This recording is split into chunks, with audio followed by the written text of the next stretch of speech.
Okay, I will call the Legislation Committee to order. Madam Clerk, will you please call the roll? Alderman Kennedy. Alderman Boyd. Present.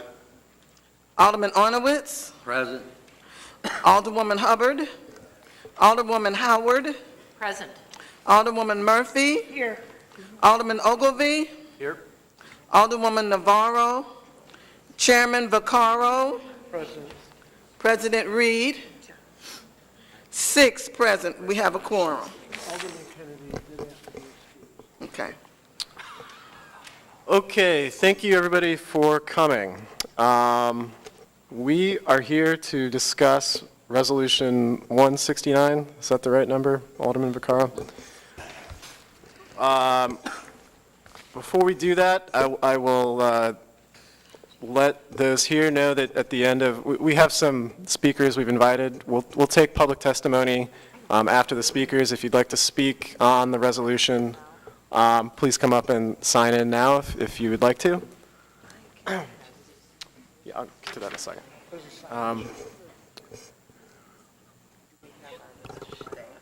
I'm going to make a motion to put Resolution 169 before us. Second. Okay. I'm sorry. Point of order, Mr. Chairman. To put Resolution 169 before us or an amendment before us? We already have it before us. But We don't need a motion to put it before us. It's already before us. Fair enough.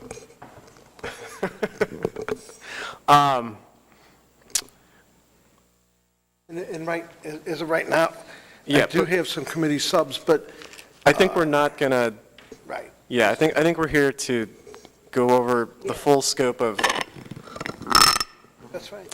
we're here to talk about Resolution 169, but I also want to detail, to the extent that we can, really the last decade of audits that the city has available to us and what we do on an annual basis. So I want, before we sort of leap into approving 169, given that if that audit were conducted, it would cost approximately $2 million. I just want us all to understand exactly what all the other information we have available currently and what actions have been taken based on that information. And that's fine, and I'm fine with If that. if I sound more garbled than normal too, it's because I have a cold, so I apologize. And yes, everybody on the committee will be able to ask questions of all the speakers. There's a lot of paper here. I think I'll let Alderman Vaccaro just introduce the resolution, and then I think we're going to start with Budget Director Paul Payne after Alderman Vaccaro, and we'll distribute this so we know what we're looking at when Mr. These Payne are comes up. just Okay, some letters from, proceed, Alderman Vaccaro. oh, just what I'm passing out, and certainly it's your call when we take a vote. This is a letter from Darlene Green's office, just saying she's in line with this. I sent a letter, and I sent this once before from the Nicole Galloway, and attached to the back of this one is Section 1 that gives us the authority to do this, at least we believe it gives us the authority to do it. Our attorney, Lou, does have the whole section, which I'm having printed so everybody has that. And I'll just say, I'm going to offer some amendments whenever you take them, whether it's this week, next month. But what I'd like to see come out of this, and I also wanted to add that I did talk to the mayor, who said that she's talked to Nicole Galloway herself at least 4 times, and they believe that we should be able to do this. Having said that, the resolution, certainly I have thoughts that I'd like to see added to it. And what the mayor said would be, just in a conversation with her, she thought we should look at what the petition also says and try to also incorporate that into the resolution. And why a resolution versus a board bill? Resolutions don't require money statements, how much it's going to cost. So, and we can change this to a board bill.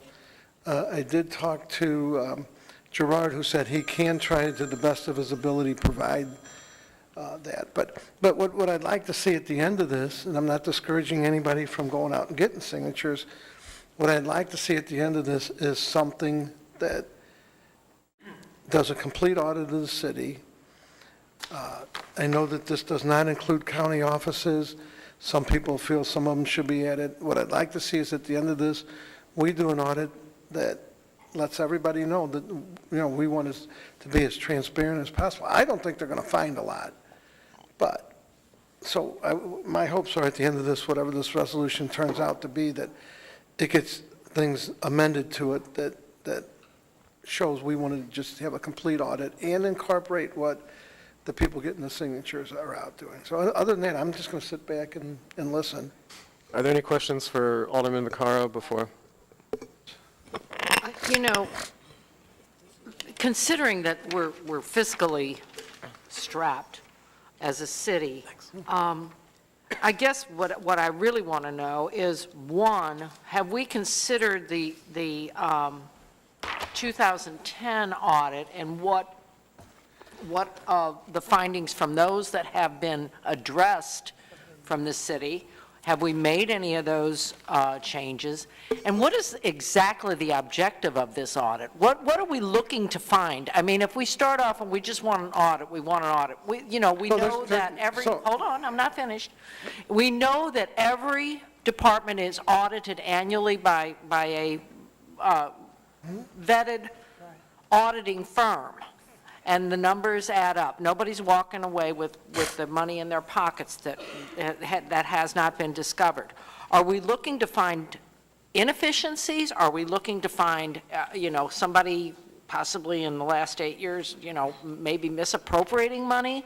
I don't want to cast that shadow, but what is it we're looking for? I think we need to be very clear. If we're going to spend maybe over $2 million for something of money that the city does not have to put forward, what is it we hope to learn by this, and what are we going to do once we learn it? Because if we don't have the money to put into effect what was discovered in the 2010 audit, and we don't have really $2 million now to put forward for this.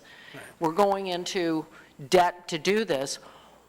If we haven't put any of these recommendations into effect, are we going on another, chasing rabbits, I call it, chasing rabbits that we're not going to catch, and why are we doing this and spending more money? I think we would be fiscally more responsible to look at the findings and see what's been enacted. Do we know?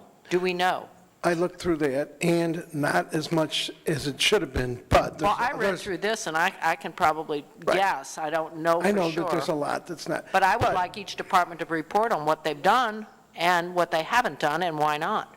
Well, and that's a whole different subject, and the chairman of these hearings can do whatever he feels necessary.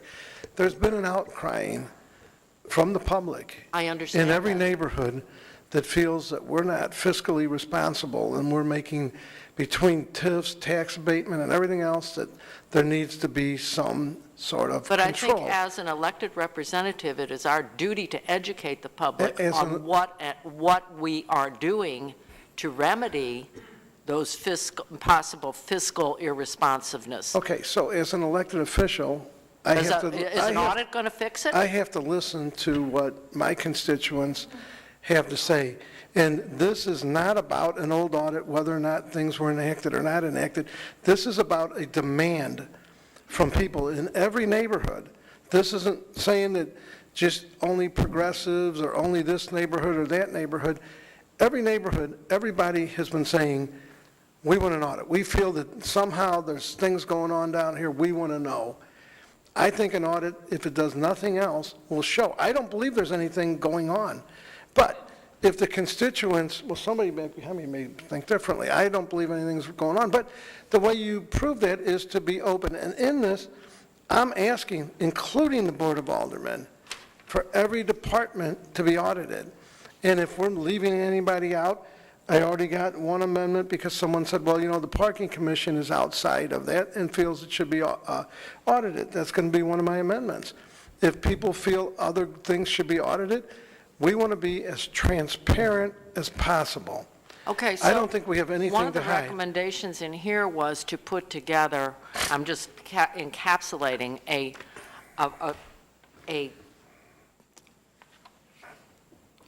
computer system that has a central database, so we can know where our money's going, and we have that for all departments, even for payroll.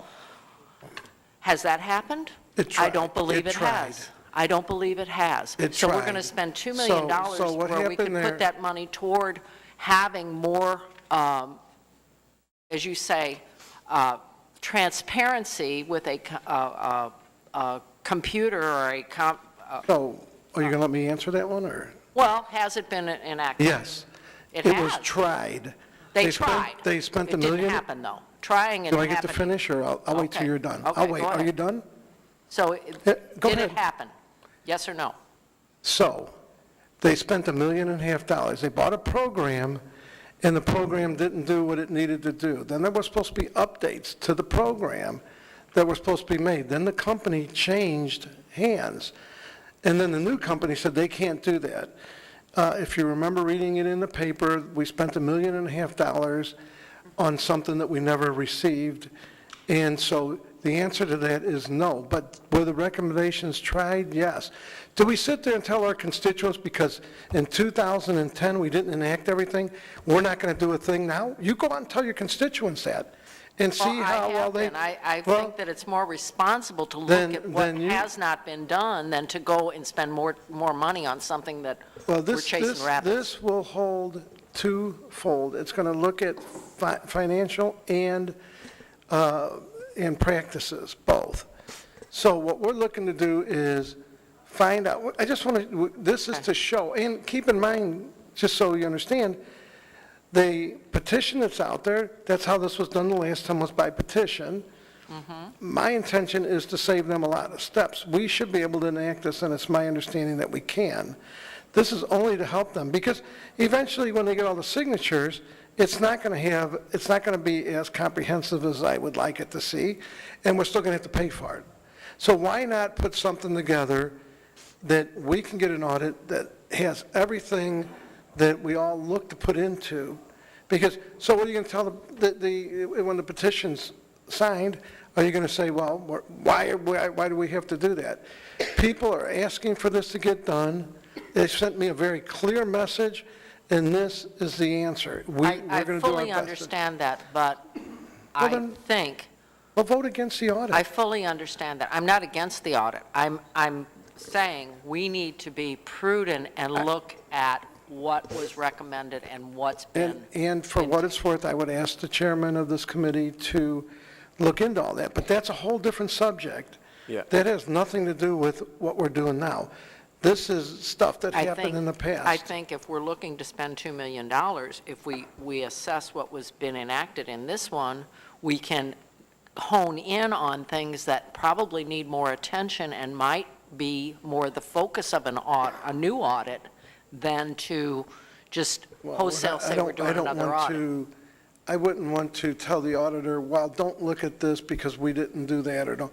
I want a open, full, comprehensive, I'm not going to make any suggestions on how they audit the Board of Aldermen or any other office. I think we should let them So do we have freely- a price tag on this? No, it could be anywhere from about $1.5 million to $2 million. What if they audit every office and they do a comprehensive audit? I mean, this, Carol, that's why I did this as a resolution. how much did this cost? You know, I don't know what that cost. Scott might know, I don't know. The 2010 audit, how much was that? 2010 audit cost $1.2 million. Okay, so if we do a full comprehensive audit, Well, I think that we're going to cover, I think, some of these things Okay. in our All in right. the coming presentations. I'm finished. Keeping in mind that we, I think, are going to maybe have a lot of the questions people have answered by our first couple speakers. Alderman Boyd, do you have any questions of Alderman Vaccaro right now? No questions. Alderman Arnowitz? I'll hold my questions. Okay. Alderman Murphy? No, I'll wait, thank you. Alderwoman Navarro, excuse me. It's really close. If, okay, if our Budget Director, Mr. Payne, would like to come up.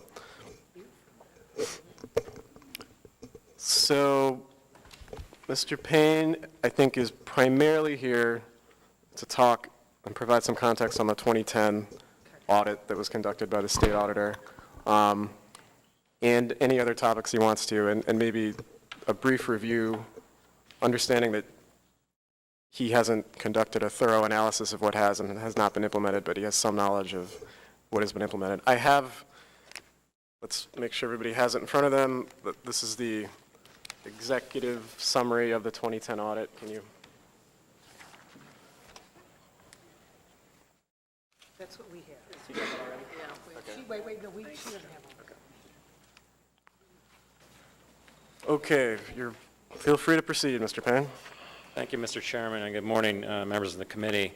Actually, I can tell you that from the Budget Division's perspective, I didn't have much direct impact or interaction with the auditors when it occurred back then, other than the fact that we needed to budget for it. So obviously, when you pursue something like this, it becomes a line item in the budget and say, hey, we need, and that occurred over a couple of fiscal years. I believe it was FY9 and FY10, where we had to budget in excess of $500,000 each year to cover the cost. And as the chairman mentioned, the total cost of 10 years ago was about $1.2 million. The origination of the original audit from 10 years ago was, I believe, and just refreshing my memory, was some concern about the lead fund and the lead safe program. It was sort of ironic in that when the audit was conducted and concluded, the recommendation at that point was better communication. It wasn't a financial finding at all. It was more better communication. I was reviewing some of the findings from the summary report that was just handed out. I could point to a couple things that have changed since. One of the larger ones, I think, was when they reviewed the airport. If you remember when airport expansion occurred, they added an additional fire unit at the south end of the runway there. There was a recommendation that be eliminated. I don't know if it was because of the audit necessarily, that would have been discussed before, but as you know, that was eliminated, so that was a change that had occurred. There was also a recommendation, for instance, the Public Administrator's Office, which was a separate elected office back then, and as you know now, it is appointed by the judges. One of the recommendations in there, and I believe it's because the Public Administrator at the time was an advocate for their office looking for city funding. Of course, that would be subject to appropriation. Well, since that time, the public administrator has become appointed, and there is actual participation in general fund revenue of funding of that office. So those are two bigger changes. Other changes or other findings within the audit had to do with, particularly as the Alderwoman mentioned, the payroll system and such, and some of the challenges which are still occurring and which we still have. And then the occasional story on travel expenses and things on grant funds and all. But overall, I think the conclusion was you didn't find much, there was not big news coming out of the last audit we had. So there really wasn't, I mean, it's always reassuring to have something like that to tell you, hey, it's been looked over again and all that kind of stuff. But there wasn't really much earth-shattering news coming from the last audit. And so I would temper expectations that if the expectation is that, oh, we're going to find some operating savings and we're going to be able to balance our budget based on that, I would caution against making that assumption. That doesn't mean it's a bad thing, but it just means there's an upfront cost associated to it. So to the extent that you can, I don't know, just be aware that there are limitations to what expectations to have as a result of an audit and when it comes to the budget.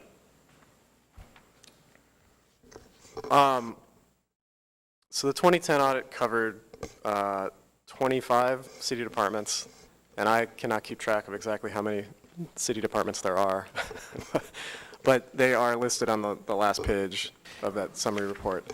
The major one, obviously, that was not included in 2010 was the police department, which, but we had a 2008 audit of the police department. Do you recall if there were any other major departments that were not included in that 2010 audit, or is that the only one? Yeah, I don't, I'm looking at that list as well. And by the way, that report number, and just for your benefit, the report numbers, each one of these is individually can be found on the website as well, so for details. On the state auditor's Yeah, in the website. state auditor's website, that report number, if you look under each year, it's 2010, 2009, or 2008, you can find each one of those individual reports, so that's available online. I can't think of anything think of any major office that was not included. And kind of to your point that you made, these are financial audits about controls of spending and accountability for what money is going where. Correct. They're not operational audits. Yeah, to the most part, yes. I mean, to the extent that there might be some overlap between, hey, how you monitor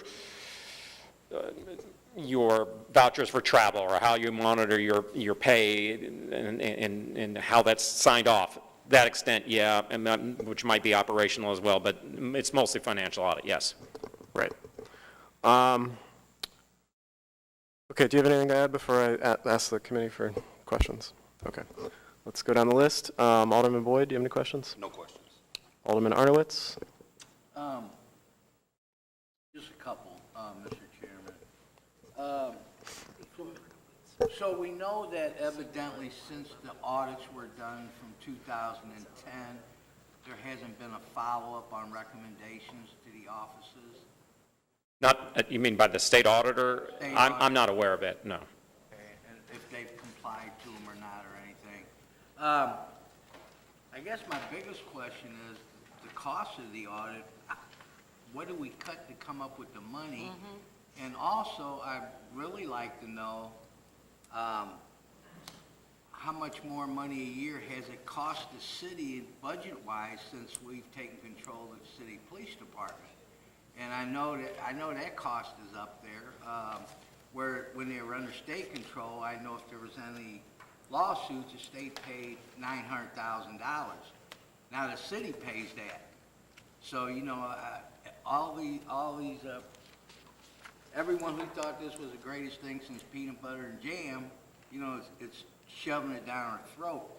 The other thing is the poor comptroller's office, their payroll stuff is so antiquated, it needs to be updated.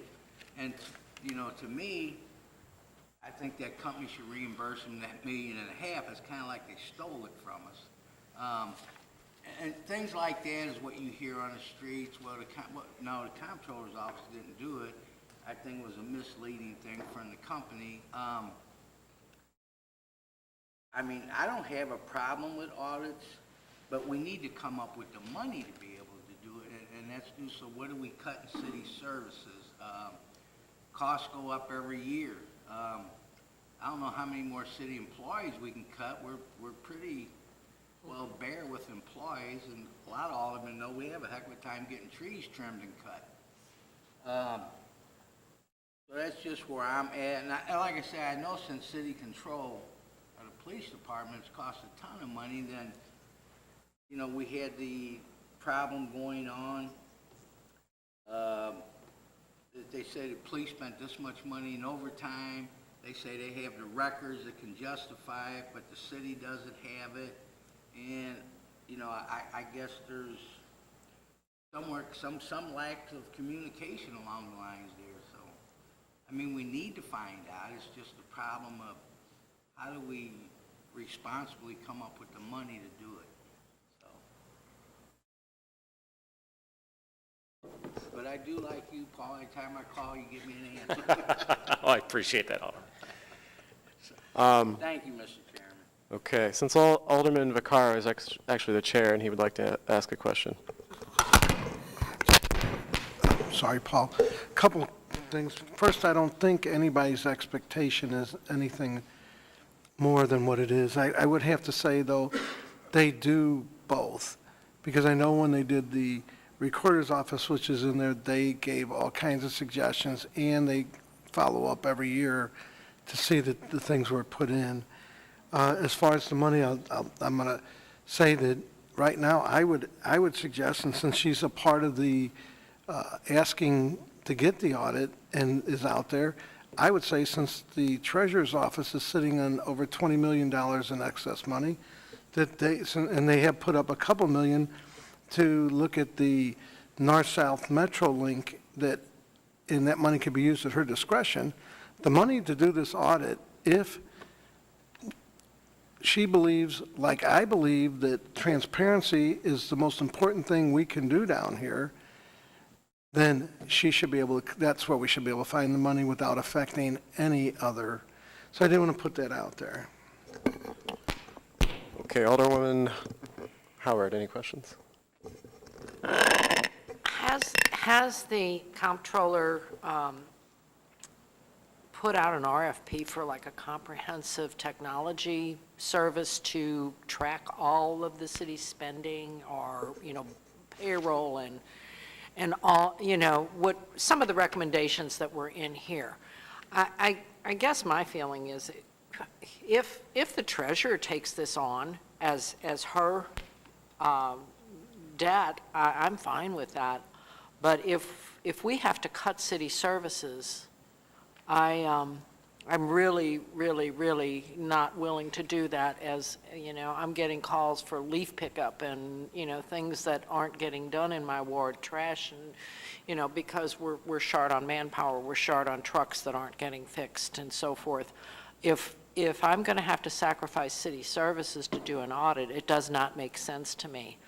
But I do want to know, has anyone in the city looked at a comprehensive technology program to do the city's books on? And I'll defer to the comptroller's office on specifics about that, but I do know there was an earlier effort that has since been not pursued, and so I don't know what the status of the current effort would be. Okay.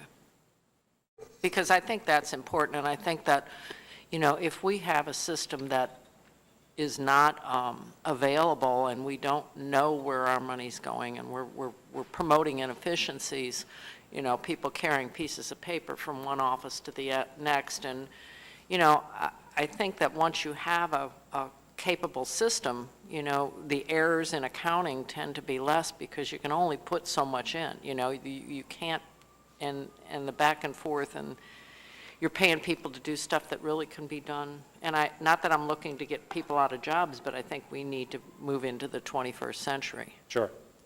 So, thank you.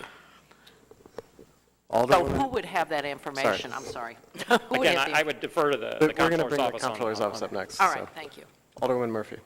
Yeah, I'm looking at the groups that were audited. It says St. Louis Board of Police Commissioners. I said, what would that have entailed? We didn't just audit the board. Wouldn't that have been the police department, or to some extent the police department? There is a report there in 2009-123.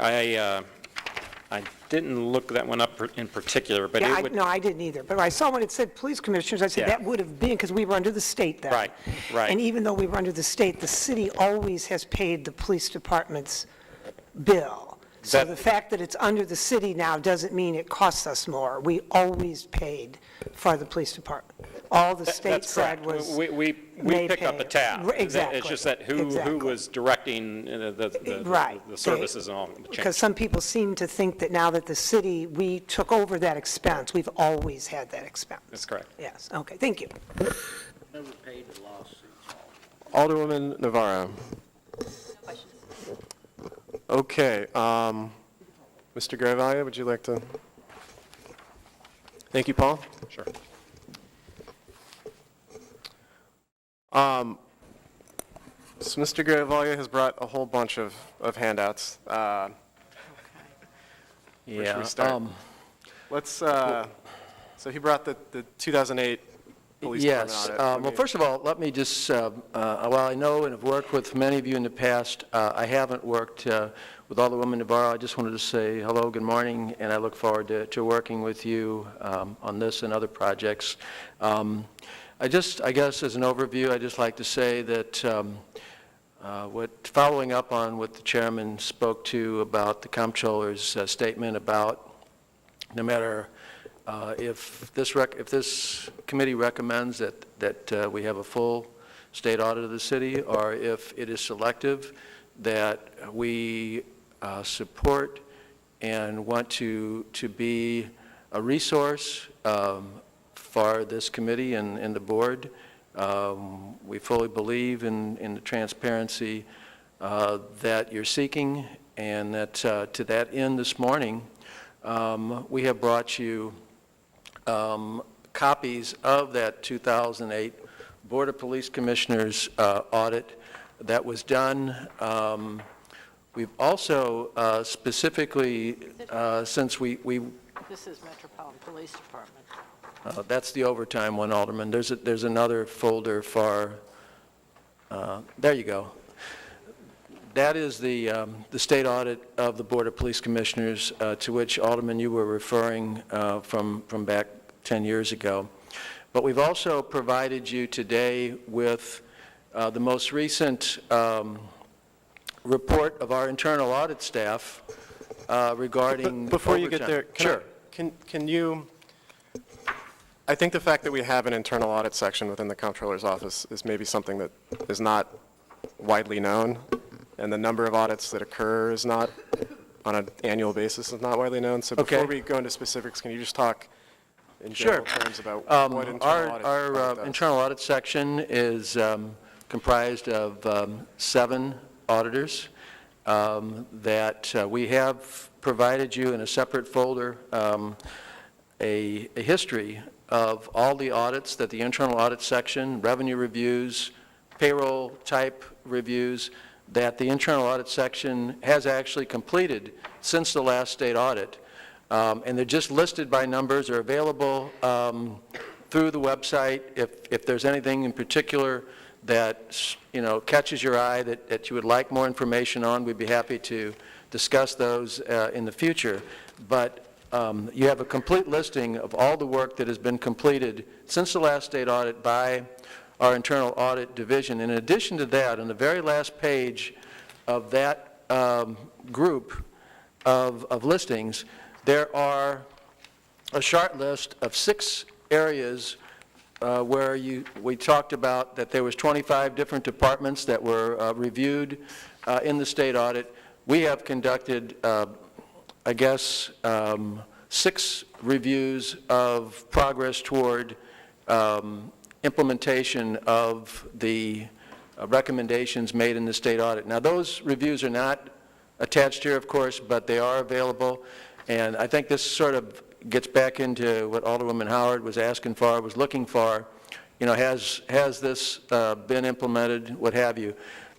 We can speak to, at this point or at any other point in the future, how our office has implemented the recommendations that were made in the state audit regarding our specific office. And again, for these 6 areas, and then beyond that, the method which Alderwoman was referring to might be the best to capture the data that you're looking for in that regard. So we have 7 auditors that have performed this many functions, this many audits, this many reviews in the past since the last state audit. In addition to that, you also have a listing that's more recent. What it is it's our audit plan that is for the current fiscal year, and what that means is that based on the number of hours available with those 7 individuals, how we're spending our time this year.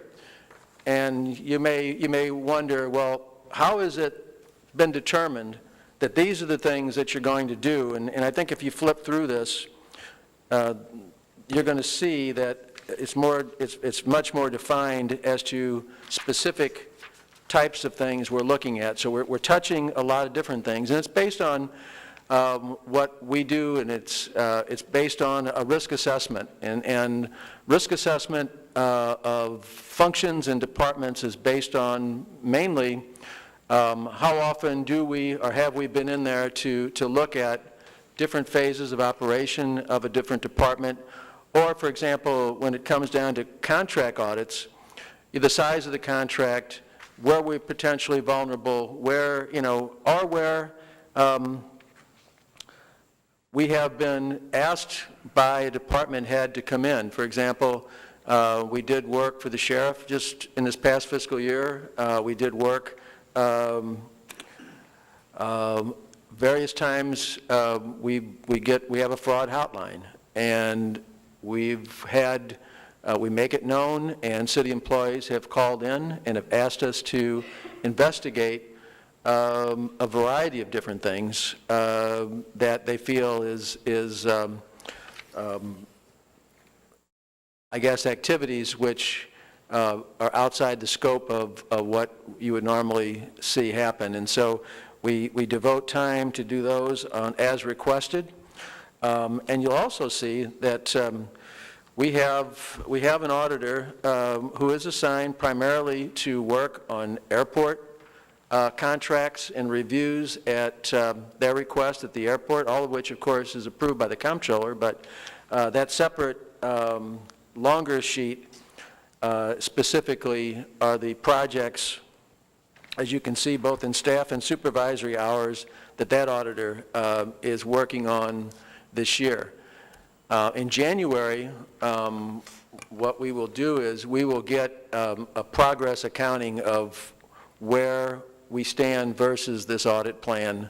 It won't be completed until mid-January, but this is how we're spending our time this fiscal year, again, based on risk, the assessment that we've made. Right. And for people not looking at this, the audit plan, maybe if you could just run through briefly the audit plan just for a taste of the type of things Sure. you guys are looking at and why. Again, by category, we do contract reviews, we do revenue reviews, we look at expenses, we look at process reviews and internal controls. We do follow-up reviews as requested.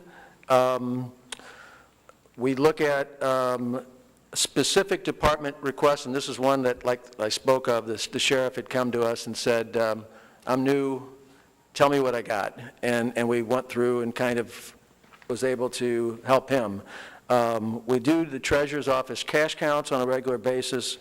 Payroll distributions, which is meeting a recommendation that was in the state audit. Fixed asset verifications, again, a recommendation from the state audit.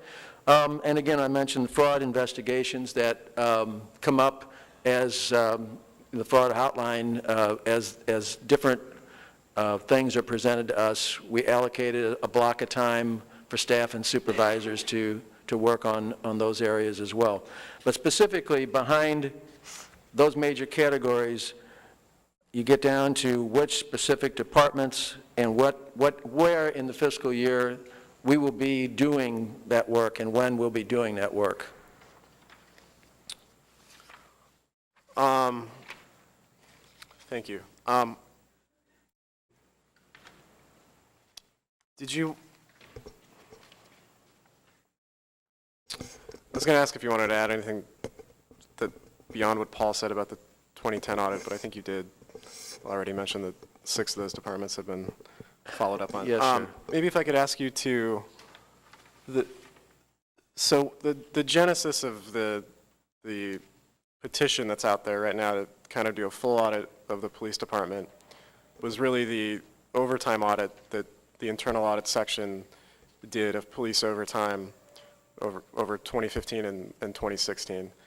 So maybe if you could discuss why internal audit chose to do that audit and what some of the findings were within that audit that was released, I think, in May or June. Sure. Actually, that audit was a request of the Director of Personnel.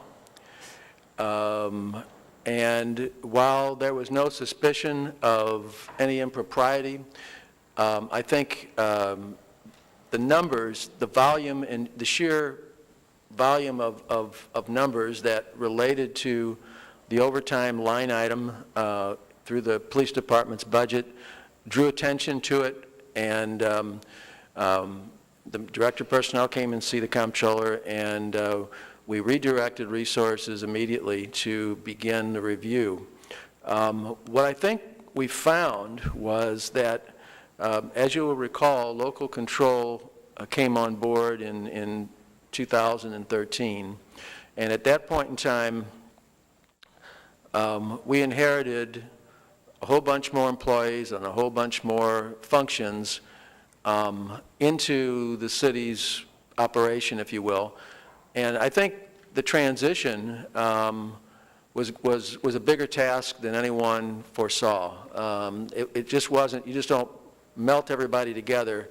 And, you know, it starts with just the minor things, like how they procured stuff versus how we did it, how they paid their people, how they were organized internally, and how they authorized overtime. And in the way that the department worked before was they had something called special orders. And those were orders that were approved by the defunct Board of Police Commissioners. And the overtime and the governing of overtime was governed by Special Order 3.01, which there is no other special order equal to that anywhere in the civil service system. And so as personnel found, you know, they had to slot all the civilian employees into current positions that were evaluated as being, well, you're called this, but you're this. And the same thing came down with the uniformed police officer side.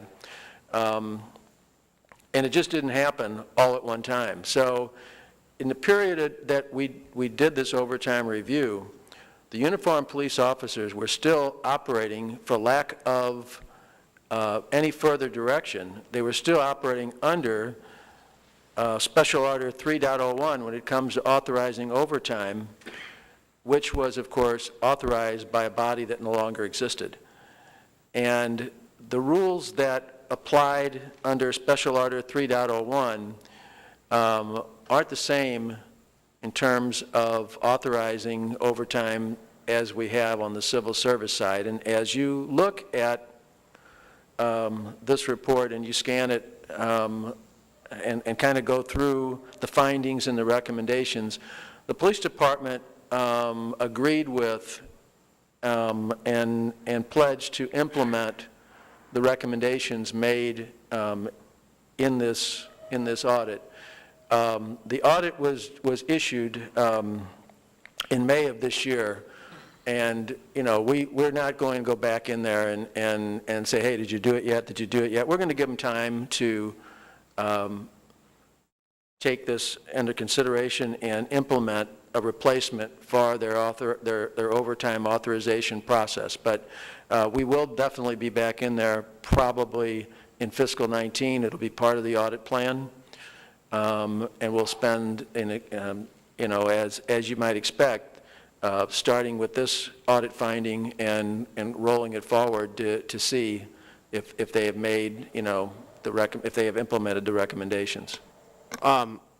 In the meantime, though, if we were to talk to Director of Personnel, he might have sort of a more current snapshot of what there may be progress. You know, they may be working on a draft of how we get Special Order, you know, 301 out and putting them, and how we blend them into the overtime policy that we use for all the other civil service departments. He very well may have something for you in that regard already. Okay. Is there anything else you'd like to add before I take questions? No, sir, not at this time. Okay. Looks like Alderman Boyd has stepped out. They do. That's been the problem. Alderman Arlitz? No, Mr. Garibay is very thorough as far as I'm concerned. I guess since he's the chair, Alderman Vaccaro, any questions? No. Alderman Murphy? Alderman, jeez. I said I had a cold. Alderwoman Howard? Mr. Garavalia, the only question I have is, has the comptroller or the city's offices pursued a comprehensive database securing that so that all payroll and all expenditures can be captured in one central accounting system?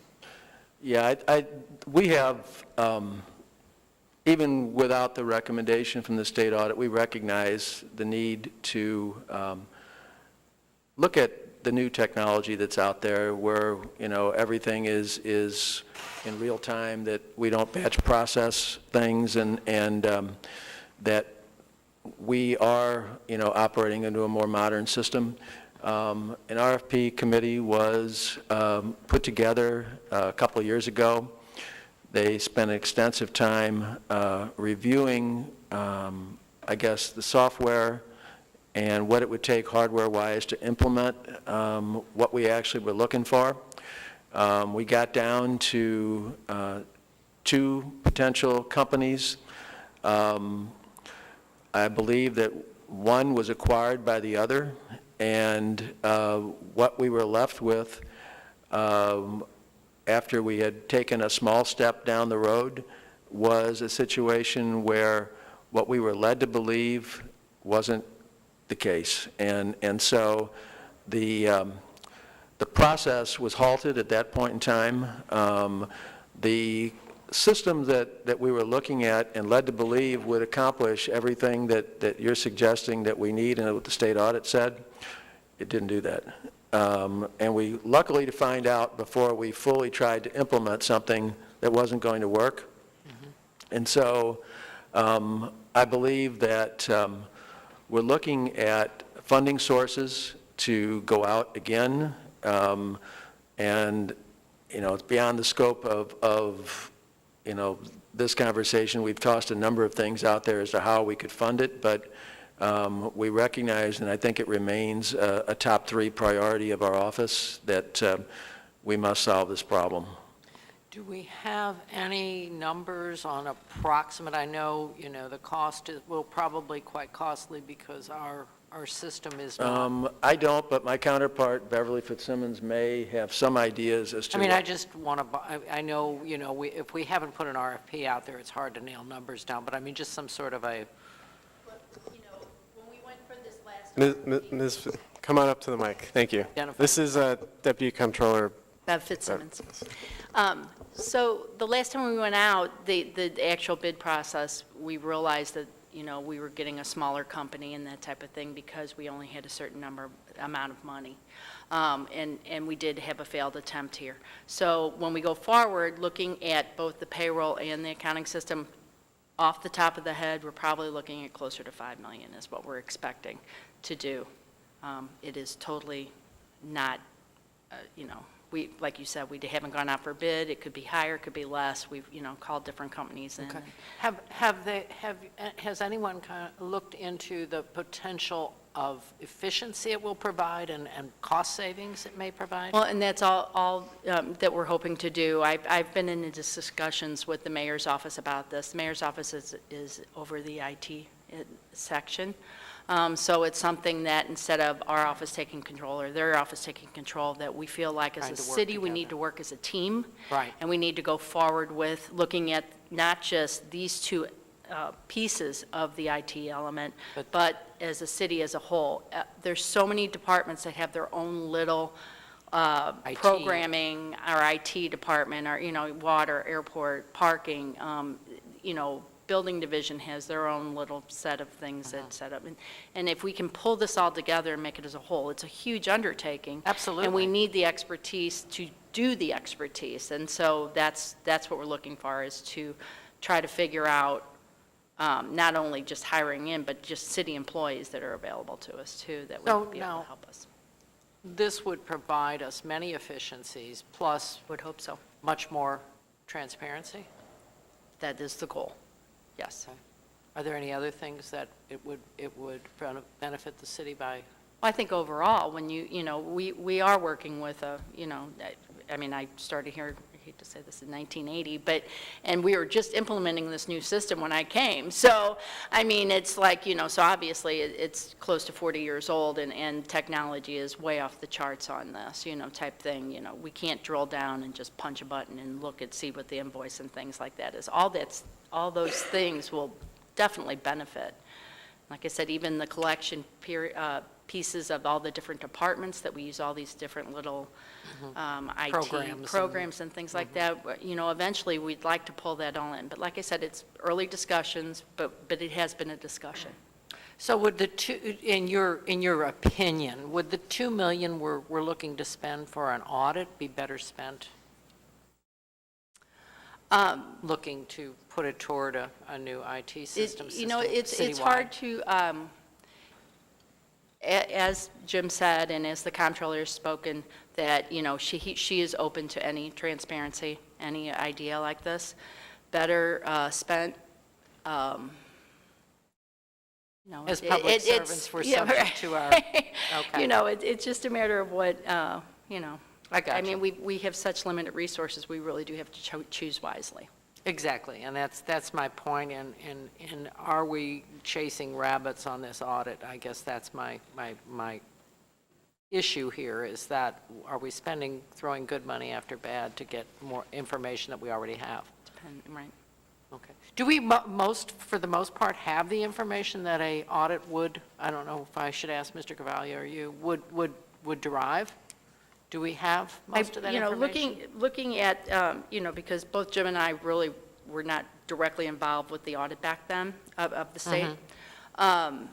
Looking at the results of this, I mean, a lot of it, if you looked, it was you didn't have a policy set up for this, travel, motor vehicles, cell phones, that type of thing. All those things have been pretty much in. I mean, we no longer have people that have individual autos that. Right. Comptrollers, Maybe a couple relinquish county ours. offices, but the county offices aren't even Right. here. So, no, all those things have been pretty well, or very organized. Our travel policy has been very much tightened up, been improved by ENA on a couple times since this, where we try to tweak it and pull it together. So a lot of what's been here, whether they would find something else or not, who knows? And I would hope not, type idea. So it's a hard question to answer. Thank you. That's all. Just as a follow-up, Alderwoman, you've heard the budget director speak to the $1.2 million cost of the last state audit, and the fact that we didn't find, or the findings, as you heard he say and Bev say, were not substantial, significant. In other words, we didn't find $1.2 million worth of inefficiencies or cost savings, and I don't know that completely answers your question. Is it better to spend $2 million on an audit or $5 million on an accounting system? But we have to recognize going in that if the last state audit didn't find that level of savings or inefficiency, that I would bet even money that this next review may find different things, or they may find the same things, but that I don't know that we're going to realize a net break even, or even that it was worth doing it dollar for dollar. So, if we go forward and not let this be a limiting factor, if we do it or not, we have to understand that it'll be a cost. It'll be a net cost versus benefit. But, I'm not saying that we shouldn't, but that may give you some better ideas. As the Alderman Vaccaro said, we may not have a choice, or we may have a choice. We may not. And I think that part of our job as aldermen and representatives of the people is letting them know their options and what would be derived from an audit. I mean, a lot of times an audit, it's a good battle cry, because people think they're going to find all those people that are, what I say, stuffing their pockets with the public funds. I don't believe that. I think most, it would be an anomaly if that was happening. But, if that's what they feel, I guess we have to go with it. But I think in the process, we need to educate them about what their options are. Are we going to have less trash pickup, or less, where are we going to cut it? That's my thing. And then we're foregoing possibly moving the city forward in some ways by spending $2 million on an audit that may or may not derive efficiencies that would benefit us. So, thank you. That's all I have. Okay, thank you. We're going to bounce back over here to Alderman Boyd. Any questions? Yes, just for clarity, and I spoke to Jim about this. Jim, you do internal audits, so you handle all the audits within all the city departments, right? Yes, sir, that's correct. And Bev, you do, like, I guess, the external audits? Right. We work, the mayor's office contracts with, right now, it's KPMG. We're just getting ready to conclude in the next week, what's the comprehensive annual financial report. So it's a financial audit that is done annually for every fiscal year. It's not a fraud audit, it's not a policy audit, it's, it is strictly a financial audit. So I guess on Jim's side, it's more policy oriented then, right? Right. So when an outside auditor like KPMG comes in and do an audit, they basically just take your word for what you're doing and make sure you put everything in the right buckets? Is that right? No, they look at your numbers that you give them, and they'll compare them to last year, or, make sure that we are booking it on our financial statements correctly. We convert the cash basis world of the city into a modified accrual and a full accrual accounting system, so this book entails all of that. But they would question a large jump in something or something that we have to justify any fluxes that would be there too. So it's not just like, oh yeah, we're going to take their word for it. By far, it's not that. No. Okay, so I'm the chairman of Streets, Refuse, and Lighting, and one of my responsibilities is to sit on the Parking Commission. And so as a member of the Parking Commission, I've been trying to get a handle of, how the money flows. And it's been kind of a difficult task because there seems to be a lack of cooperation. One of the things that I discovered was like when the $2 million that was allocated for the Metrolink expansion, I don't think it was fully I know it was not fully transparent on how that money was allocated. It was done with a system that is truly flawed, in which it was done by resolution, but the resolution was walked around to all the different commissioners, and then the money was allocated, and then it was reflected in the minutes, the next meeting, which may be 2 months ago. So how would KPMG know about something like that? As long as it follows the rules of the commission, that is nothing that they would look at. So they're not looking at how parking is spending their money per se. Okay, so they're not going to go into the efficiencies of how you run it. They do have a full audit. Parking division, like all the other two enterprise funds, which is water and airport, have a full audit by KPMG, and then their audits are incorporated into our CAFR type idea, and that's very transparent and put down there. Now, how they use that money that is their 60 versus 40% idea is something that the Parking Commission is in control No, it's not a question of how they used it. It's a question of the process, the financial process, the transparency of how the money is allocated. I'm not saying it was wrong. I support what was done. But as I read through the city's audit, and it talks about systems, like travel, one of the things that stuck out was it made mention that the city's travel policy suggested that you cannot travel for taxi within an out-of-state conference that you go to, which kind of made it limited for employees to only stay at that particular hotel, which may be more expensive than another hotel. So the recommendation was that you may want to change your policy whereby you can allow them to take transportation like taxis, right? That is not what the travel policy says, but yes, right now. So, I'm not saying we took the recommendation, I'm saying that. Okay, but somehow they found out about your travel policy and how those monies were being reimbursed, right? They being the state auditors, not KPMG. Oh, that's the state, okay. Okay. Oh, you're right, I'm confusing state with, Okay. which makes it even more confusing. Okay, so, No, that wouldn't be something that KPMG doesn't look into that piece of. right. So how do we get a handle on making sure that we really do have transparency on how we expend our funds? Whose responsibility is that? Because I have a problem with that process. Again, not how that the $2 million was spent, but that particular process. And then I'm going to give you another example, and I'm just going to read state statute about the Parking Commission duties. One of them says, budget modification for the parking fund, also known as the parking meter fund. Now, of course, the parking meter fund is where we share that 40%. And then it goes on to say that the treasurer, acting in the capacity as the parking supervisor, shall provide the comptroller with monthly reports of all parking revenues collected by the city, right? Right, and you get those monthly reports, is that correct, Bev? I do not know. Okay. And then the other thing, it says, make biannual installment payments of the annual general revenue transfer, which is that 40%, subject to the parking commission's approval, and provide the comptroller and treasurer with monthly reports of all parking revenues.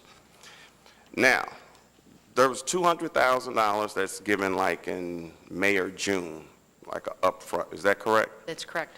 And then what the parking commission does, it gives another transfer after the KPM audit is done, right? Usually how it works is in June, we'll receive the settlement from the previous year as well as an upfront of about $200,000.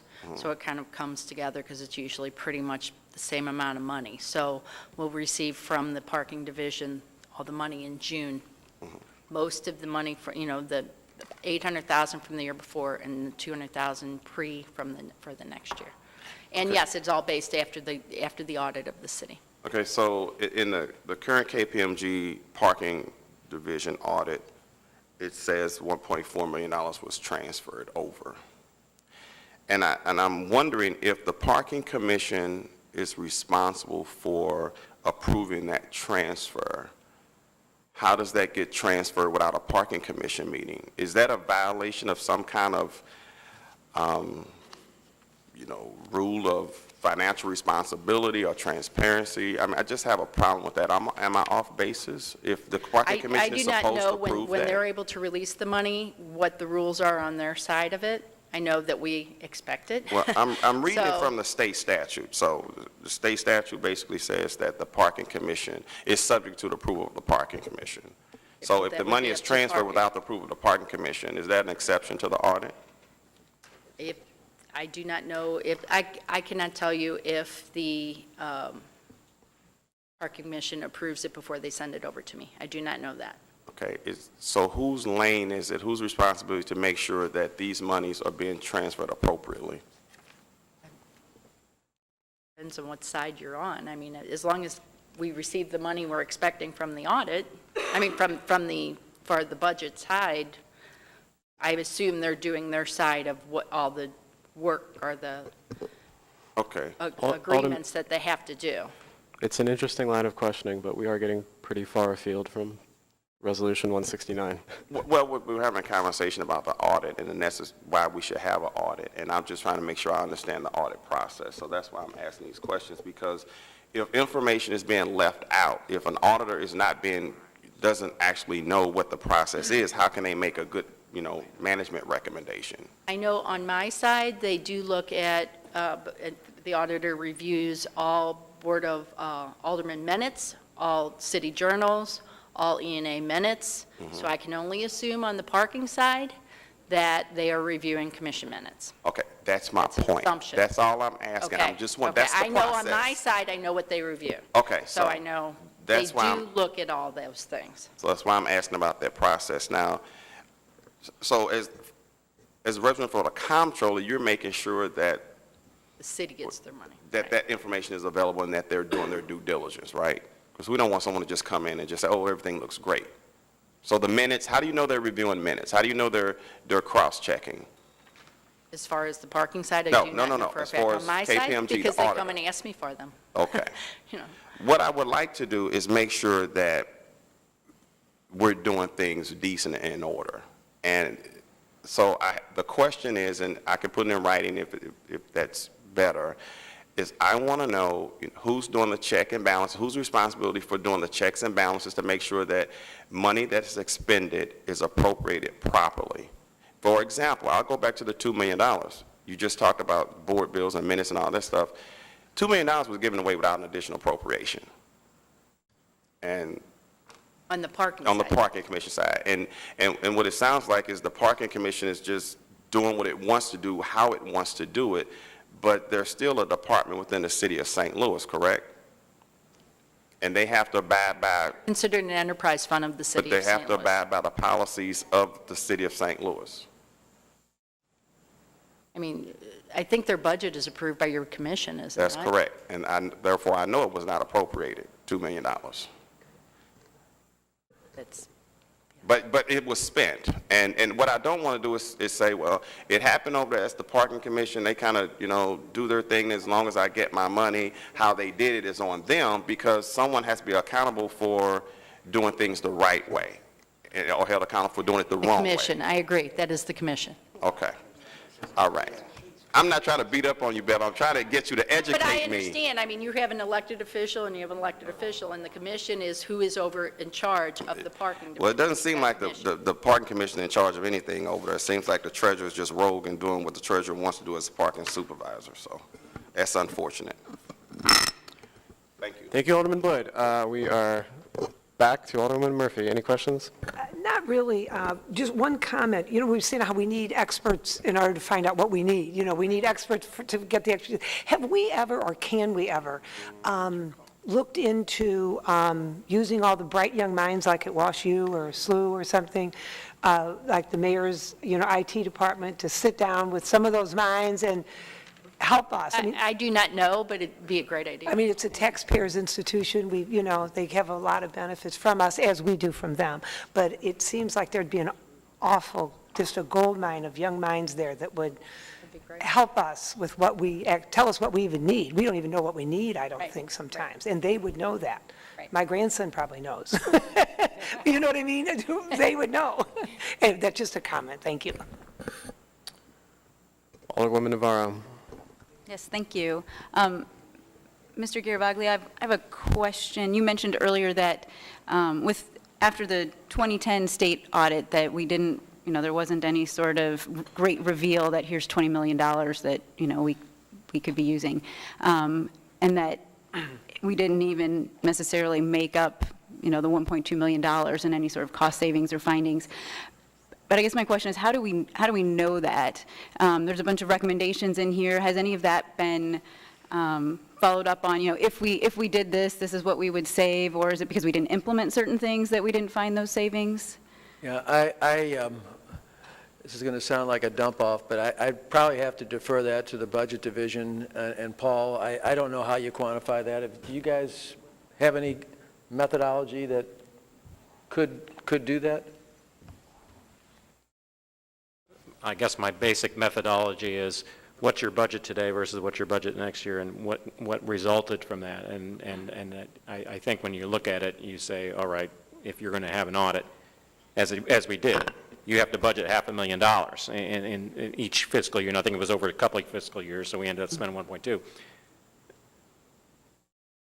Budgeting reductions, other than some of the ones that I talked about earlier, I can't, if you ask me which ones were implemented and where did it show up in the budget, I could not tell you that there were significant budget reductions as a result of the process. So that's sort of how we ended there. And then there may be some small ones, as were previously mentioned, on how you handle travel and things like that, but heck, our budget for travel, general fund-wise, is insignificant. It was mostly on the grant side. The discussion about the fire department at the airport, again, that was the airport. The public administrator, we did do that change, but I don't think that was necessarily a result of the audit. It was more of it was the change in the state statute, as well as our funding of the office itself, the needs of the office itself. So taking that all into account, and you look at those actual recommendations, there's not something to say, hey, this is, because usually I'll grab something like that and I'll remember that from a budget standpoint. It's been 10 years, but in looking at that, the nature of the recommendations were not significant to say, hey, this is going to change the direction of a budget in one way or the other. So I guess I'm wondering if we were, if we go through this process again, is there any sort of analysis that gets done that says, as a result of this audit, we've made these changes and these are the savings? No, I mean, it's... I'm not aware of one right now. Okay, thank you. Okay, I was, before Ms. Fitzsimmons came up to start answering questions, I was going to ask if she wanted to come up and just add anything to what Mr. Garavaglia had said. Do you have any any other remarks you'd like to make? I think we pretty much covered anything we need. Okay. Well, I'd like to thank all three of you for providing all this information and talking to us today. There are a few people signed up for public testimony. Hopefully Alderman Vaccaro will be back to make a few remarks on the resolution once the public testimony is concluded. So first on the list in support of the resolution is Matt Carroll Schmidt. You're welcome to come up.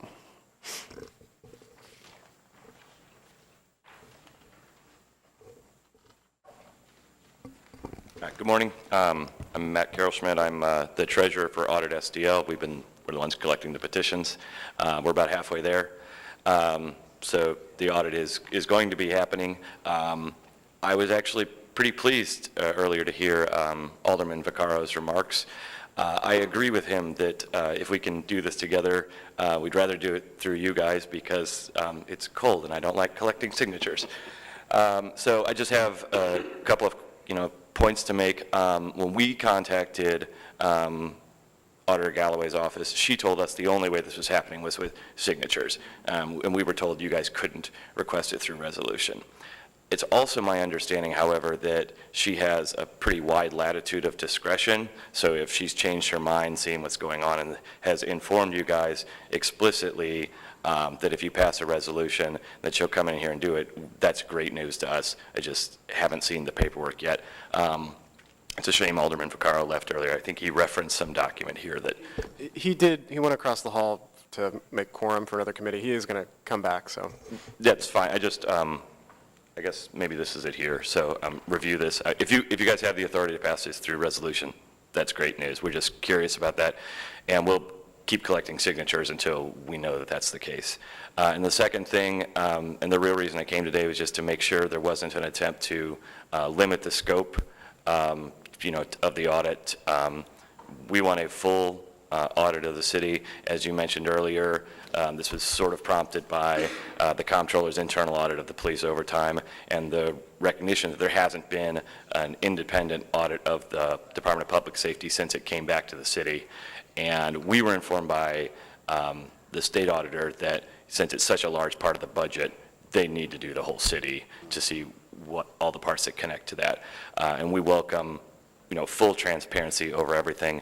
It doesn't sound to me, based on what I've heard today, that this committee is planning on narrowing the scope, so I'm very pleased, and I'm happy to stand here support this resolution. I'm sorry, I had to go over a little. Sure. We're not get a quorum anything, so I apologize. Yes, we can, if committee members have questions of Mr. Carroll Schmidt, we can certainly take questions. I looked at the state statute on signatures the other day. Can you remind us how many are required? 6,527. 6,500, okay. And I looked at the Audit STL petition. You guys are focusing on the police department. You wanted to write in some sort of specific asks for what? Originally, we had, when we were starting the planning process, I was just sort of giving you a background here. That is not what the petition says right now. I have a copy of it here. It's just a clean audit of the whole city. Yeah. Okay. Well, I was mistaken then. So Yeah, I brought copies of it for everybody. You can sign today, too, if you'd like. So, for clarity's sake, the Audit STL petition right now looks a lot like Resolution 1. It's very similar, yeah. 169. Okay. Yes, Chairman Vaccaro, you're welcome to ask a question. I have a question. So the If you original... agree to stop touching the microphone. I know, I apologize. So the original the original petition was worded different. So what happens to all the signatures that people signed under the old... This is what we've been collecting signatures on all along. Oh, okay, because I thought the original was only public safety, and then... Our original discussions with Galloway's office started that way, but before we started collecting signatures, we went in this direction. So it looks very similar to the resolution you introduced last week. And I'm not discouraging you to stop getting, like I said at the very beginning of this, what I would like to do is incorporate what different board members feel, as well as, and I said that in my opening statement, because I think we need to sit down and do something. I honestly believe, and I'll give you all the paperwork that I believe allows us to do that. And again, the mayor's office talked to the comptroller. I believe our charter and our attorney stepped up, but he'll be back, allows us to do this. I'm not saying stop what you're doing, but if we can make this a better, easier thing, and we can all work together, incorporate what you're looking for, as well as any of the aldermen, I mean, I think that the goal is to get this audit done. You may be surprised to hear this, Alderman Vaccaro, but while you were out of the room, I said nice things about you. I think we're basically in agreement based on what I heard earlier today. I think we want the same things, and I would, if we can make this work, yeah, I don't want to be collecting signatures for the next 6 months, so. Right, and I will sign your petition, but I hope that my signature on your petition that becomes useless and we get this done. And my hopes are, and it's up to our chairman as to how quickly we put this through, but I hope that we get this ask out there as soon as possible. So, yeah, as I said just a few moments ago, I've been very happy with what I heard in the direction you're taking here. If we've got the legal authority and you guys are willing to do it, that's great news. And so I would ask that you would get with Scott, who's the chairman of this, because I have to step aside. I would ask that you get with the chairman of this, the same as I will, and I assume many of the other aldermen will, to work together so that what comes out of this is a different resolution than the one we had. And again, why a resolution is, if we do a board bill, and we can, it requires a fiscal note, which could delay this even longer, where resolutions don't require a fiscal note. Our best guess is this could be a $2 million thing. So, I would suggest that you set something up. I'd love to sit in on it if the chairman allows. And, at the end of this, we end up with something that we're all happy with. And it's not a matter of who wins. Whichever one gets this process done is. Oh, no, we'd be more than happy to just get it done now. And again, collecting signatures is kind of a pain. So as long as it's going to be a full audit of the city, which is what we're requesting, and, sorry if there's any confusion about a early focus on the police department, but that is what all of our sheets that are collecting signatures say. And I've got copies of the petition here if anybody wants one. No, bring it back. I'll sign it now. Thank you. Hold on a second. Let's to follow protocol, we'll have Alderman Vaccaro go out there. You have to go make quorum. I want to punish them for scheduling a meeting on time, but he's here. Okay, if Alderman Boyd will permit, I'll skip him and go to Alderwoman Howard. She can ask a question. So, tell me your name again, sir. Matt Carroll Schmidt. Matt. Matt? Last name? Carroll Schmidt. Carol Schmidt, okay. I guess as one of the leaders of the group looking for the audit, I'm not opposed to an audit, I'm opposed to wasting money. I want to be perfectly clear. What is it specifically you hope to learn through this audit? Well, I mean, that's one of the things about an audit is you don't know what you're going to find. We do think that there was enough sort of questions raised by the comptroller's investigation into police overtime pay, and the fact that we haven't had an independent external audit of them since the city took control, that's enough to justify it in our view. No, but you want a comprehensive audit of the whole city, not just the public safety Based department. upon advice we received from the state auditor's office, public safety is such a large part of the budget, it made more sense for them to have the authority to go wherever they want. So the state will be paid more because we're doing a comprehensive audit rather than just focusing on public safety? It is our understanding that they told us this is the most effective way to get the answers we're looking for. Again, the state would be paid more because they're doing more. Okay. Have you had the opportunity to look at what was presented here today? No, not all of we are aware of some of the information that the Comptroller's Office and the Budget Office presented, and some of the nittier-grittier details, no, but... I guess what I would ask is that maybe, as we should do, is look over what's been presented and see if that imparts any more knowledge and maybe clarifies some things and may allay some of the, I guess, mistrust that is motivating this? I think that all these are internal audits, at least all the recent ones. I mean, just in order to feel secure, the public wants, and lots of people are signing, it's one of the easiest signature gatherings I've ever had. Of course, I get that, because people feel as though they're going to uncover some misdeeds. An audit, an audit. And if you don't, it's the big as, stick. I think that Alderman Vaccaro and I are on different views about what we think we might find, but he's right, if we don't find anything, Right, the public I is know. going to feel better about that. We get the bill regardless of whether we do it or you do it. So, I mean, and I guess my concern is being fiscally responsible and transparent at the same time. I think people need to know that, what was uncovered last time in an audit that was by signature petition was, some things that probably we needed to clean up.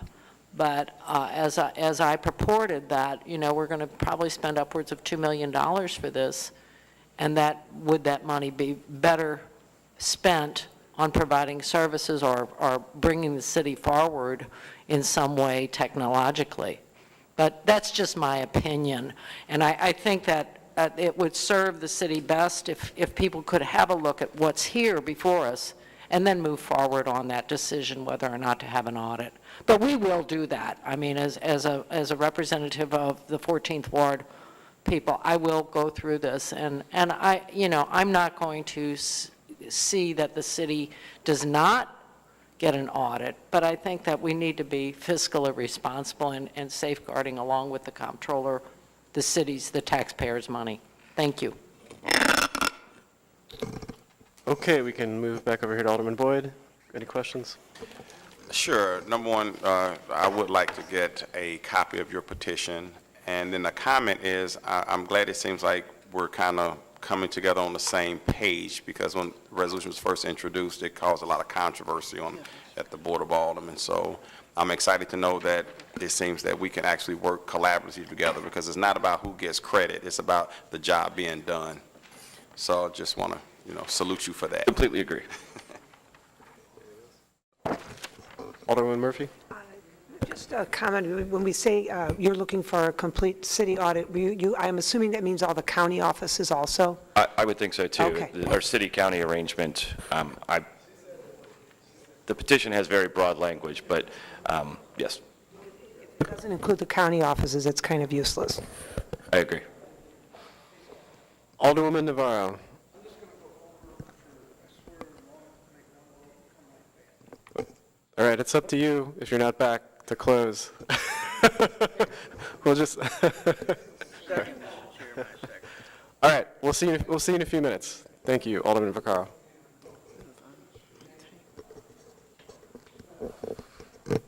Alderman Navarro, proceed. Thank you, Mr. Carroll Schmidt. What kind of audit, is it Audit STL, Audit St. Louis? Yes, So, Audit STL. Okay, are you registered with the Secretary of State, or is it a campaign committee? What kind of entity is Audit? We haven't spent enough money yet to need to register. We will be registering with the MEC as a party committee. Okay, thank you. That's it. Okay. Thank you, Mr. Carroll Schmidt. The next speaker on the list is Alexandra Johnson.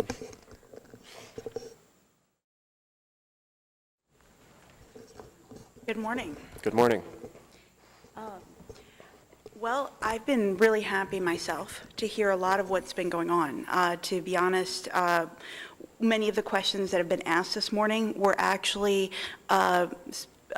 particular components of my campaign for comptroller earlier this year.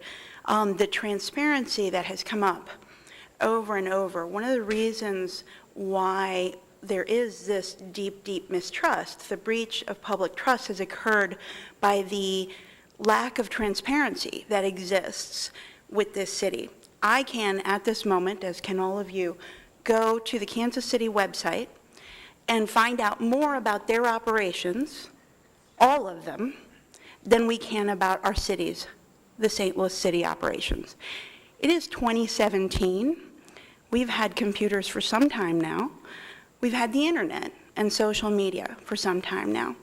So I would submit, and I always tell myself when I come to these meetings, be polite, everybody's being polite, but it's very frustrating as a voter to be attending many of these meetings and many of different events and efforts around the city, be it TIF or any other effort. For example, if you go to, if you're a green housing individual and you go to the website, the city's website, and it says click for more information, it loops you back to the place that says click for more information.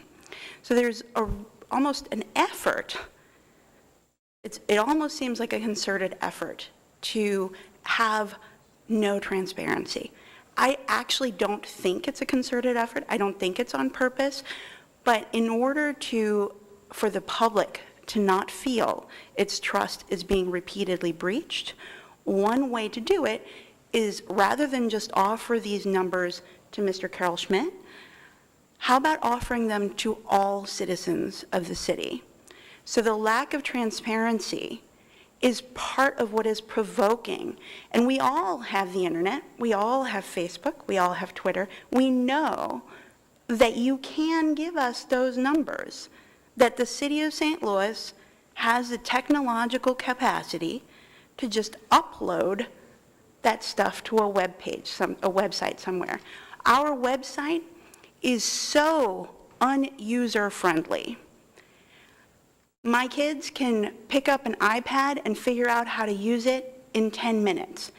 When I was campaigning, there were people, attorneys, accountants, helping and talking about different things, different people running campaigns, who after hours, adults, trained professionals, could not figure out exactly what was going on with the city's numbers. Now, come on now. You know, I mean, I try not to be so vehement, so passionate about stuff, but it's the kind of activity that then leads thousands upon thousands of citizens, and I agree with Mr. Carol Schmidt, it's the easiest petition that I've ever worked on.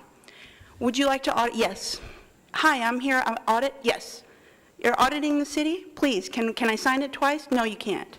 So that breach of public trust is being brought about precisely because because of the lack of transparency.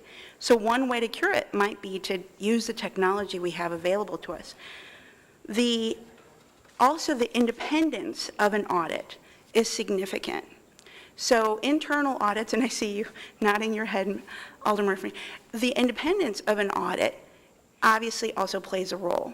What Mr. Boyd was bringing to our attention, when you have procedures that, and his focus, perhaps a bit personal, is on the parking processes, but those processes exist in across how the city does business. The lack of transparency, the walking things back and forth, all of that, that's citywide. It's larger than just any particular area. The 2010 audit results, that was an independent audit, became a pivotal issue. We all remember the travel vouchers becoming a significant issue in the mayoral race. Wherever you stood politically, you can't deny that it became an issue. And they were mentioned. That lack of process was mentioned. The internal reporting, the vehicles that also have become an issue. I am not actually certain that there are no more personal vehicles. That would be something that elected officials might look into to make sure all the way down the line that there are no more, because I'm actually not sure that that's true or that that is accurate. So the other part or component, besides the enormous lack of transparency that I'm intentionally emphasizing, is also the fact that when numbers do come out, when information does come out, that the steps aren't actually taken to remedy whatever failures or mistakes may have been there before. And that's also a leadership issue, whether it's the commission, whoever holds that authority. So if individuals are not following their procedures, if the commissions are not following their procedures, that kind of oversight can only come from a citizen's perspective. Obviously, every election we can vote, or we can take statutory steps such as trigger an audit. But so if as city leaders we don't want that transparency, and when something comes out, please take care of it, because again, it's 2017. I had actually prepared a little bit of a bigger statement, but you guys have asked really a lot of the questions. So I'm very hopeful that whether it was an awakening, whether it's the progressive movement, whether it's social media having the impact that it is, I'm very hopeful that we will be able to, hey Lou, went to law school with that dude over there, that we will be able to work together. But I, for one, did not initiate Audit St. Louis's efforts. I fully support it and will continue gathering signatures until such moment when it seems like it's no longer necessary, or until we gather enough and trigger the audit that way. Thank you very much. Okay, thank you. Did Hold you on. have any questions? I Sorry. did was want gonna walk to, away. you brought up a lot of things. I can't cover them all. I did just want to point out that all of the I took notes while you guys were talking. all of the internal audits that the comptroller's office have done are online. They are pretty easy to find. I found Easy as you would think, but. I found them. I just pulled them up. But just for the record, they are there. I don't know if they get looked at a lot by the public, but if the public wants to look at them, they are available. Chairman Vaccaro, do you have any questions? You weren't supposed to touch that. I know, but I have to.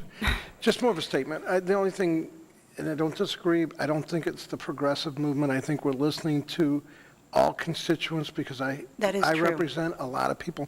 The other thing I kind of took a little bit was when you said that Jeffrey Boyd, is somewhat personal. He sits on the parking commission and he sees this and he's not getting answers. It's not personal. He deserves the answers. I sat in on I a think we all deserve the answer. Well, I understand. So when you said it's somewhat personal, it's not somewhat personal. Just his focus on the parking, that was it. It was Well, a joke I probably shouldn't because have he's made. on the parking commission. Right. And then when he's held meetings to try to get these answers, no one shows up. I think at the last parking commission meeting that we had here, only one or two other people showed up, and then he could speak to that. So I don't think it's personal. I think that as a chairman of a committee, I sit on CREA, and I disagree with a lot of stuff. I would like to see an attorney for the civil rights enforcement, their own attorney. And it's not personal. I sit on there, and I want to do the best for that I can while I sit on there. So I just saying I don't believe it's somewhat personal. I believe that he's doing what he should be doing. Okay. Thank you, and hopefully we all get together on this. Alderman Arlitz, any questions? Use your microphone. Just follow up. I want to thank you for coming down and listening. I think there's a lot of people agreeing with what you say. And, the sooner that we can become more friendly user, where you can look audits up and this and that and things, come out, I think people will feel better about seeing it. So I just want to thank everybody who's come down and talking their part on it.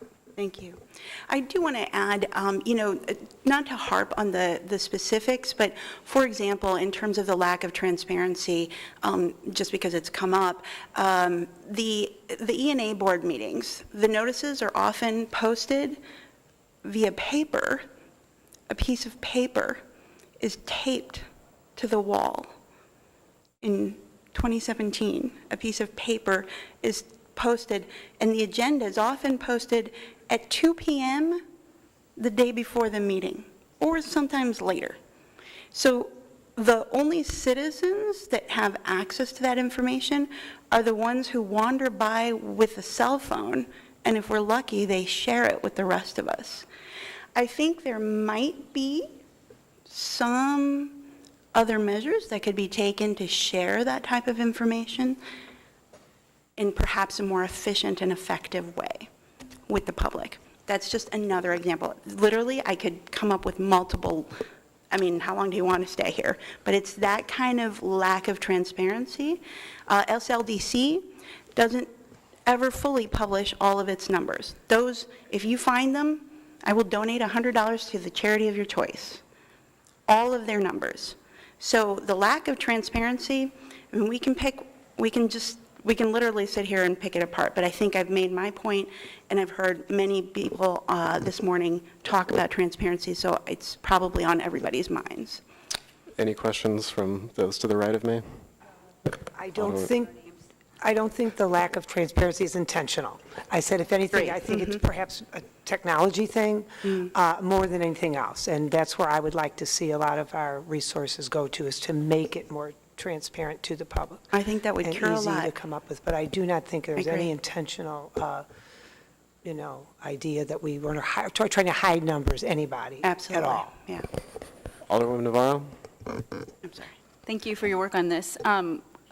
How do you see an audit addressing this issue of lack of transparency? I mean, I completely agree with you that there's all sorts of notices and public. hearings that, The because, I mean, results are all- ultimately, it's cheaper to post a piece of paper. I mean, it's completely inadequate how we do notice for all sorts of things, all sorts of hearings and whatnot. Neighbors, there's no way for neighbors to know. But I guess how is that related, what is an audit going to reveal to us, or how is that going to address the lack of transparency issue? And I think that's a really good question. I mean, one of the things that I'm talking about when I speak of breach of public trust and using mechanisms that would otherwise be unnecessary is that it might help cure the motivation, the sense of potential impropriety. And so you wouldn't have people reaching for the clipboard before you finish your sentence.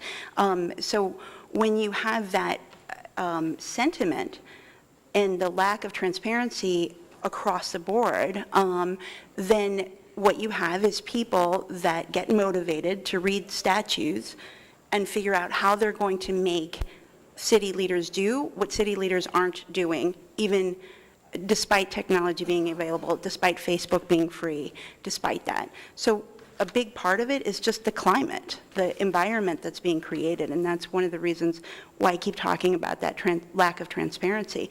Specifically, what the audit would do is that the results are all public, and that the independence of that is something that, as Mr. Boyd was bringing up, the agency, KPMG, if they're not informed of something, they're not going to have it. Whereas I have no reason to doubt that Auditor Galloway would in any way shut her eyes to anything that might need to be examined. And so I don't even know, to go to Alderwoman Murphy's point, is that intentional? Like, is it really intentional? Are we not giving KPMG all the information? I don't know. I mean, I guess that's for people's consciousness. I'm not here to talk about what people have in their souls or not, and why not all of the information is getting out. But a more even-handed, clear, independent, and public audit is going to yield different information than an internal, not independent, not entirely complete, possibly just by mistake, incomplete audit. I mean, it's just the nature of the mechanism that's being triggered. I'm not against an audit. I'm a little skeptical that it would have the impact on public sentiment about government. I mean, for example, after the 2010 audit, and I was not paying attention at the time that audit was done, but did anything come out of that? I don't know if you've had a chance to look at that. Was there anything that changed? Did the public feel any differently about city government, or were they reassured after that audit was done? I don't know. I think it's less the job of the audit to regain public trust as it is of the elected officials. So what action is taken based on the data, I think, is what would help. Yeah, I understand. I think kind of what a lot of us are struggling with is that we spent $1.2 million, and what did we get out of that? And, and we have processes in place, and how are those, how have we seen that those are inadequate? And I understand, philosophically, the idea of an audit is great. I think what it comes down to is if we're spending $2 million, what is it, $2 million that we don't have, how is that going to remedy all of those, the transparency, the notice, all of those are definitely things that we need to be working on. Why is this the magic bullet? And I don't expect you to have an answer for that, but I think that's what some of us are trying to figure out. Not that we're opposed to an audit or transparency, but is spending this $2 million going to get us something that we don't already have? And is it going to get us what you think it will get us? Will it will the city leaders find it in their hearts to be motivated to do the right thing? I don't know that anything I don't can think do it's that. about the right, I mean, I think the question is, Well, given no, limited I'm sorry, resources. to answer the is this- question, you are asking what it yielded, and the 2010 yielded information, but voters only have so many mechanisms, aside from the election and certain statutory provisions, to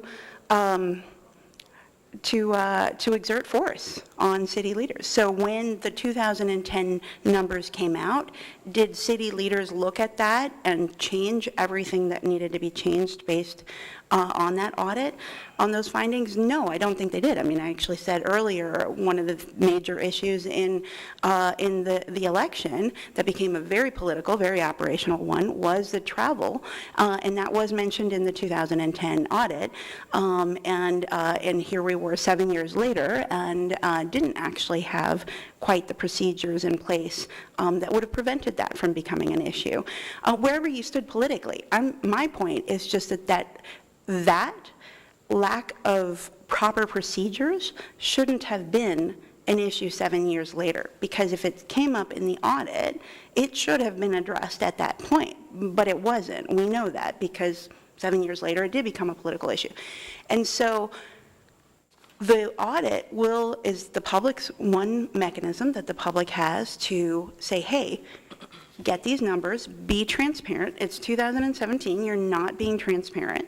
And I'm speaking, just to be clear, I'm speaking for myself. I'm not speaking for Audit St. Louis. I don't speak for them, and vice versa. But that audit is a mechanism for the voters to get some attention.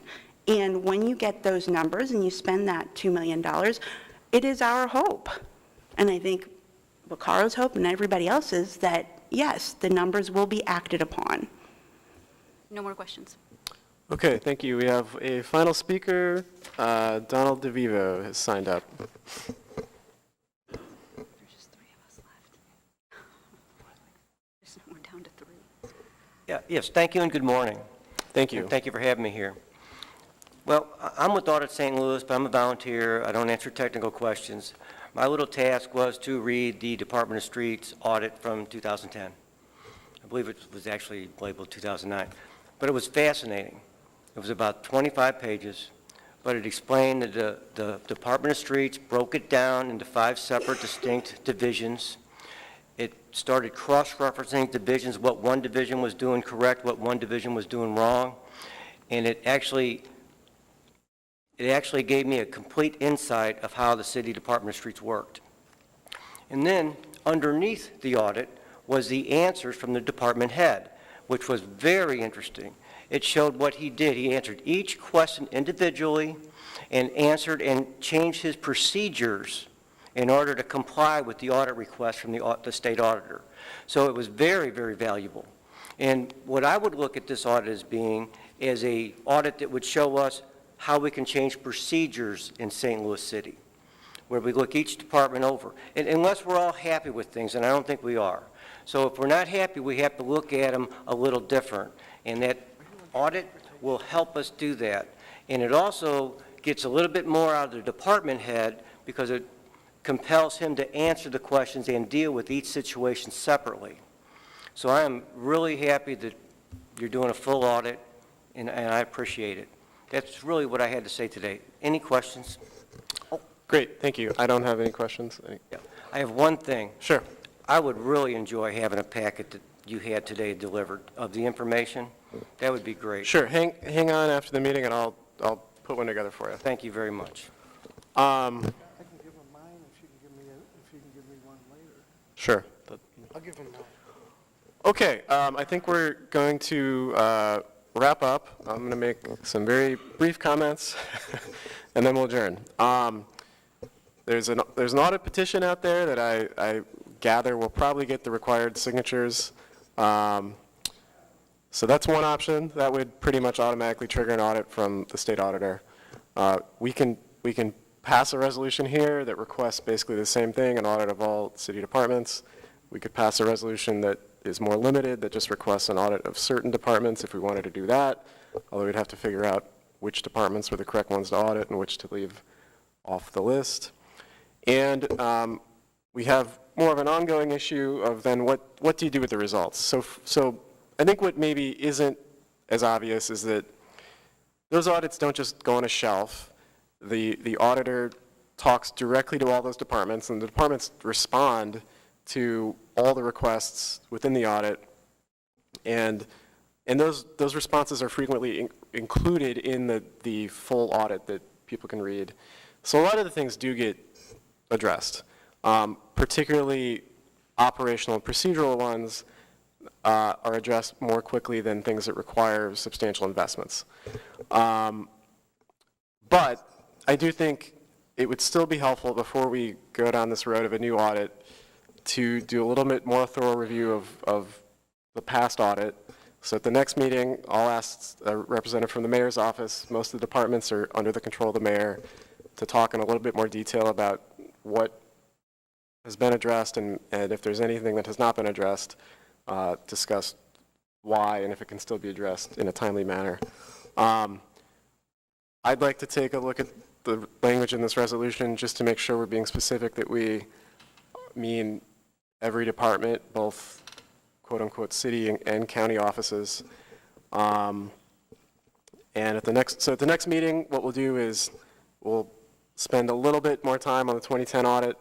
I think we'll have an amended resolution, and we'll take a vote on that resolution. So thank you, everybody, for coming. Hopefully it was informative.